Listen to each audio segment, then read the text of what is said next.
Salve Maria Imaculada, Mãe de Deus e Nossa Mãe. Em nome do Pai, do Filho e do Espírito Santo. Amém. Meus amados irmãos, nós estamos aqui no 29º dia da nossa preparação para a grande consagração. Estamos perto, né? Então vamos manter a fidelidade a essa preparação.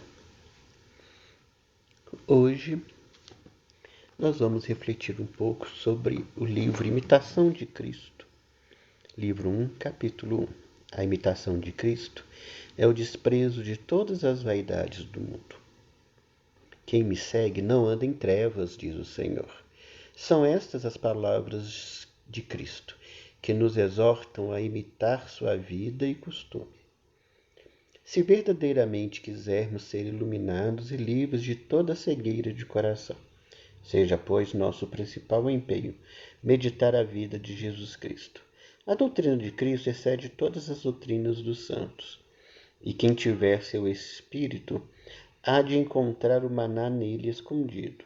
Acontece, porém, que muitos, apesar de ouvirem a miúde o Evangelho, pouco fervor experimentam, porque não possuem o Espírito de Cristo. Quem quiser, pois, compreender perfeitamente e saborear as palavras de Cristo, deve aplicar-se em conformar com ele toda a sua vida. Que te aproveitas discorrer profundamente sobre a Trindade, se não és humilde e assim desagrada a mesma Trindade? Certamente,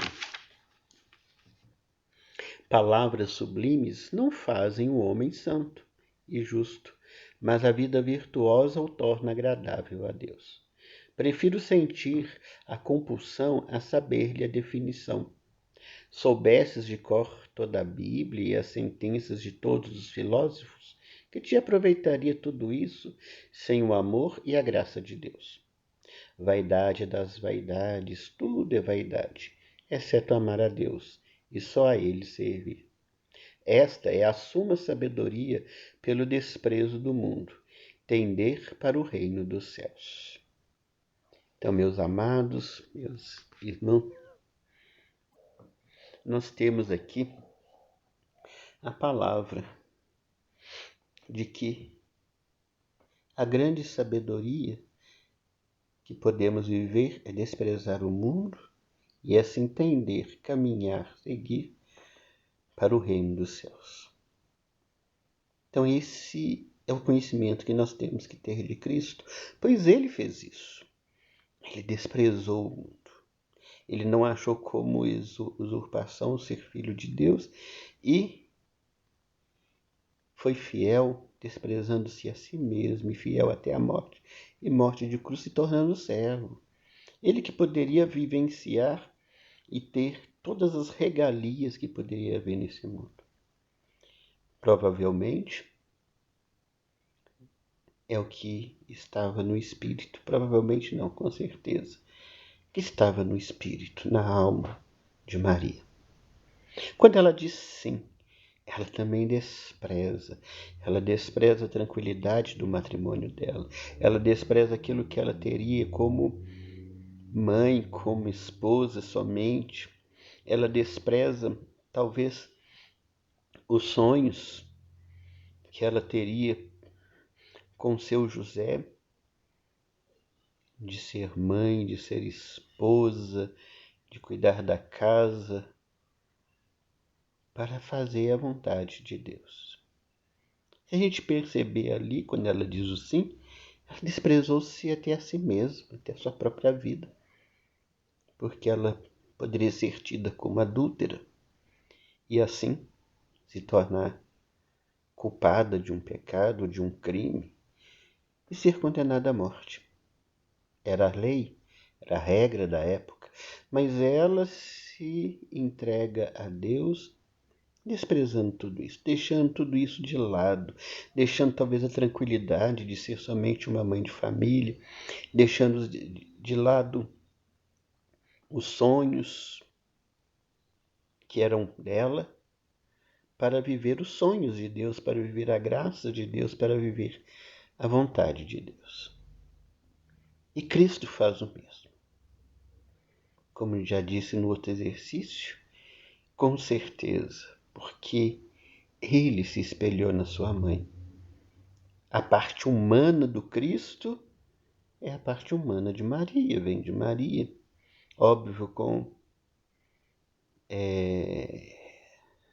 algumas coisas de São José, dos ensinamentos, da vivência de São José, mas aquilo que ele herdou por hereditariedade, aquilo que ele herdou por características físicas e talvez até características de personalidade, veio de Nossa Senhora. Por isso que conhecer bem a seu filho também é conhecer Maria. Conhecer bem Maria também é conhecer bem a Jesus. É porque os dois estão intrinsecamente ligados. São apenas um. E é por isso que na nossa entrega, nossa consagração, então muitas vezes nós falamos, que é a nossa consagração total a Jesus por intermédio de Maria. Essa consagração. E nós precisamos entender como que o homem Deus, que Deus que se faz homem, vive de maneira tal a humanidade a partir de Nossa Senhora, a partir da Virgem Maria. E nós devemos buscar nela essa mesma vivência. Então, muito mais do que conhecer de cor a Sagrada Escritura, muito mais do que ter conhecimento teológico, ter conhecimento filosófico, é a vivência daquilo que foi ensinado. Nossa Senhora, não sei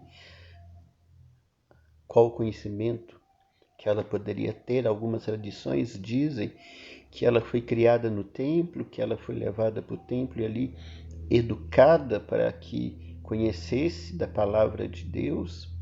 Outros dizem que ela teve uma vida tranquila, como toda menina de Israel naquele tempo, que não se estudava, que não conhecia as letras, que não sabia ler, mas que vivia a vivência da religião, vivia o conhecimento da palavra de modo grandioso, porque guardava no coração. E ela pôde se tornar santa, pôde gerar o Filho de Deus, porque ela amava a Deus. E isso que nós vemos em Jesus, o amor dele ao Pai, que faz com que ele cumpra a vontade do Pai. E ele despreza, na parte da tentação no deserto, em que o inimigo de Deus ele coloca diante de Jesus aquilo que o mundo prega para nós hoje, as riquezas, a fama, tudo aquilo que ele poderia usufruir, e ele diz não. Porque no coração dele só existia espaço para Deus. Então, eu tenho certeza que essa parte na humanidade de Cristo foi dada pela Virgem Maria. E a nós devemos buscar nela para vivermos exatamente o que Cristo viveu e conseguirmos desprezar de todas as maneiras, com todas as nossas forças, aquilo que é do mundo, aquilo que não nos leva a nada. Desprezar significa não dar valor, tirar o preço, tirar aquele valor em algo que na realidade também não tem valor algum. Muitas pessoas acham que tem, mas não tem. Então esse desprezar é tirar o preço, tirar o valor para dizer não. O valor que eu quero viver é o valor de Deus, é o valor em Deus, na graça de Deus e no amor de Deus. Como Maria o fez e como Cristo o fez. Louvado seja nosso Senhor Jesus Cristo e sua mãe, Maria Santíssima. Ave Maria, cheia de graças, o Senhor é convosco. Bendita sois vós entre as mulheres, e bendito é o fruto do vosso ventre, Jesus. Santa Maria, Mãe de Deus, rogai por nós, os pecadores, agora e na hora de nossa morte. Amém.